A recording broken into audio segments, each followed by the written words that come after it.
Welcome back to our monthly FAQ series. This time we'll be discussing some of your questions about our ring light webcams, portable monitors, and gaming accessories. How do you use G-Sync with the portable monitors?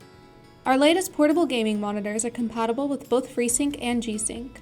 Both are adaptive technologies that synchronize your monitor's refresh rate with the frame rate of the content on screen. This eliminates screen tearing, greatly improving your portable gaming experience.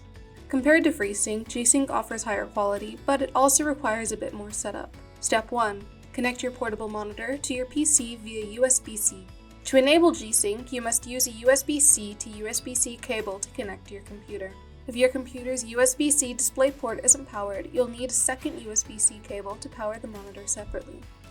Step 2. Enable FreeSync on your portable monitor. Once your portable monitor is connected to your computer, navigate to the RGB section in the settings of your portable monitor. You can access this setting using the sun-shaped icon on the remote.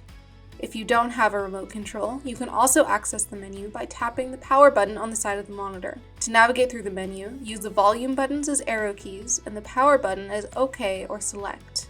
There is no stand-in for a back button, so if you need to go back to another section of the menu, you'll need to wait for the menu to close and then reopen it again. Once you're in the RGB settings menu, scroll down to the bottom and enable FreeSync. This setting will enable you to use either FreeSync or G-Sync. Step 3. Update your drivers. To begin using G-Sync, you'll need to enable it from your computer. First, make sure your device and drivers are up to date.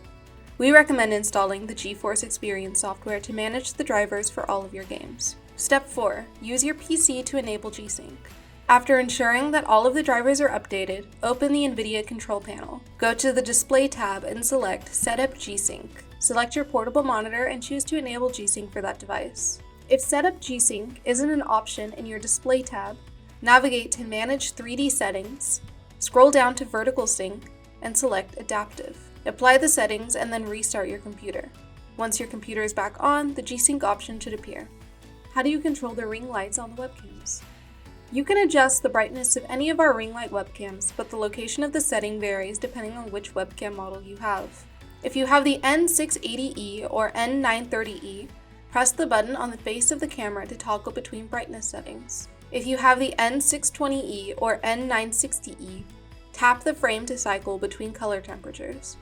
Press and hold if you want to adjust the brightness.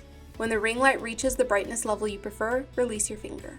If you have the N660E or N940E, adjust the light level by pressing on the black ring around the lens. Why won't my PS5 charging dock charge my controllers? If your controllers aren't charging properly, first make sure that the slots on the bottom of your controller are properly aligned with the charging pins in the dock. Also, ensure that your dock is plugged into a working power source. If you keep your PS5 off or in energy-saving rest mode when you're not using it, the console won't provide enough power to charge your controllers. If this is the case, please change your PS5 energy-saving settings so that your PS5 always powers the USB port when it's in rest mode. Alternatively, plug your controller dock directly into an outlet using a separate AC adapter. Keep in mind that your controller won't begin charging when you place it on the dock if its battery is already over 80% charged. This is a safety feature to prevent damage to your controllers from overcharging. Where is the mounting screw for my PS5 dock?